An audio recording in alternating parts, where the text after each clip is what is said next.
श्री शिवाय नमस्तुभ्यम। स्वागत है आपका शिव पुराण श्री शतरुद्र संहिता 19वें अध्याय में। दुर्वासा चरित्र। नंदीश्वर बोले, हे महामुने, परम तेजस्वी तपस्वी महर्षि अत्रि, जो देवी अनुसुईया के पति थे, ब्रह्मा जी की आज्ञा से ऋषि कुल नामक पर्वत पर, जो कि विंध्याचल के पास में स्थित था, पुत्र की कामना से घोर तपस्या की। उनकी तपस्या दिन प्रतिदिन और भीषण होती जा रही थी, जिससे तेज अग्नि की ज्वाला प्रकट हुई और उससे सब लोग जलने लगे। तब सब देवताओं ने मिलकर ब्रह्मा जी से प्रार्थना की। ब्रह्मा जी सब देवताओं को साथ लेकर भगवान श्री हरि विष्णु की शरण में गए। वहाँ उन्होंने विष्णु जी को महर्षि अत्रि की तपस्या से उत्पन्न ज्वाला के विषय में बताया। तब श्री हरि बोले कि परमेश्वर भगवान शिव ही इस समस्या को दूर कर सकते हैं, इसलिए हमें उनकी शरण में जाना चाहिए। तत्पश्चात श्री हरि ब्रह्मा जी व अन्य देवताओं को साथ लेकर भगवान शिव की शरण में गए। कैलाश पर्वत पर पहुँच के सबने त्रिलोकीनाथ भगवान शिव को नमस्कार किया और उनकी स्तुति करने लगे। उन्होंने महादेव जी को अत्रि मुनि की तपस्या के बारे में बताया। तत्पश्चात तीनों ब्रह्म, विष्णु और शिव जी अत्रि मुनि को वरदान देने के लिए गए।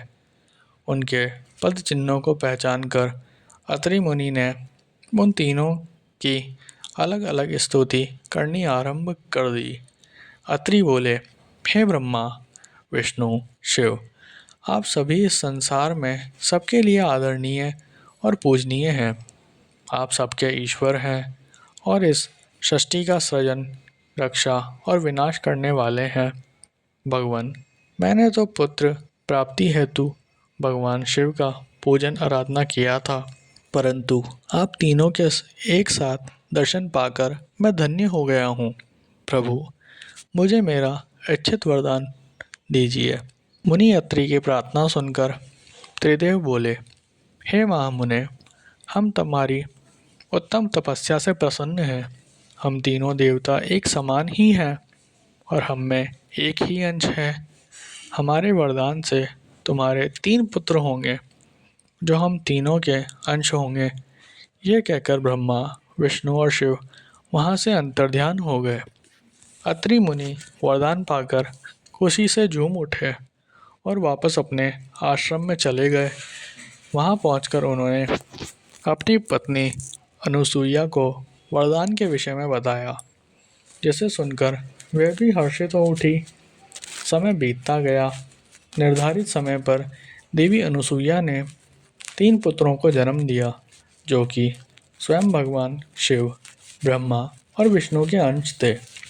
ब्रह्मा जी के अंश से चंद्रमा, विष्णु जी के अंश से दत्त तथा भगवान शिव के अंश से दुर्वासा जी की उत्पत्ति हुई।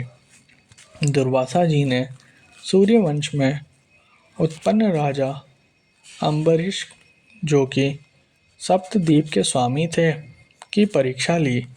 एक दिन राजा अम्बरीश ने एकादशी का व्रत रखा। तब दुर्वासा जी अपने शिष्यों को साथ लेकर उनके राजमहल में गए। उधर अम्बरीश ने सब ब्राह्मणों को भोजन कराने के उपरांत जैसे ही जल पिया, दुर्वासा ऋषि वहां पहुंचकर उन पर नाराज होने लगे। वे बोले, राजन, हमें निमंत्रण देकर बुलाने पर भी आपने हमारा इंतजार नहीं किया और हमें भोजन कराने से पहले ही जल पी लिया। अब तुम्हें अपनी करनी का फल अवश्य भुगतना होगा। यह कहकर दुर्वासा जी ने राजा अम्बरीश को शाप से भस्म करना चाहा, परंतु उसी समय उनकी रक्षा हेतु सुदर्शन चक्र आ गया और वह दुर्वासा मुनि को ही जलाने लगा।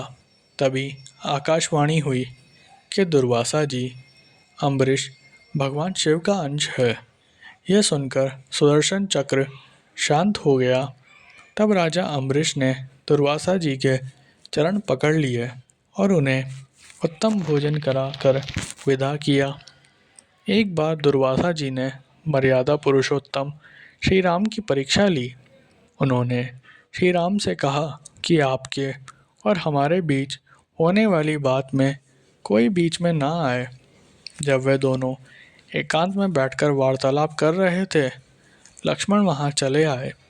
तब रामचंद्र जी ने अपने प्रण के अनुसार अपने भाई लक्ष्मण का त्याग कर दिया। उनकी दृढ़ता से दुर्वासा मुनि प्रसन्न हुए और उन्हें आशीर्वाद देकर वहां से अपने स्थान को चले गए। इसी प्रकार एक बार उन्होंने श्री कृष्ण जी की भी परीक्षा ली थी। जब भगवान विष्णु ने कंस का वध करने के लिए कृष्णावतार लिया, उस समय उनकी प्रसिद्धि चारों ओर फैल गई। वे ब्राह्मणों को प्रेम भाव से जमाते थे। उनकी ख्याति के कारण एक बार दुर्वासा जी कृष्ण की परीक्षा लेने के लिए पहुंच गए। उनकी सेवा से प्रसन्न होकर उन्होंने कृष्ण को वज्र के समान शरीर होने का वरदान प्रदान किया। एक बार द्रौपदी ने दुर्वासा जी को स्नान करते देखकर उन्हें वस्त्र दान किया था। तब उसके फलस्वरूप दुर्वासा जी ने उन्हें वरदान दिया कि जब तुम पर विपत्ति आएगी तो ये वस्त्र बढ़कर तुम्हारी रक्षा करेगा। और दुर्योधन द्वारा किए गए चीरहरण के समय उसी वरदान ने उनकी रक्षा की थी। इस प्रकार मुनि दुर्वासा ने अनेक वरदानों से प्राणियों की रक्षा की।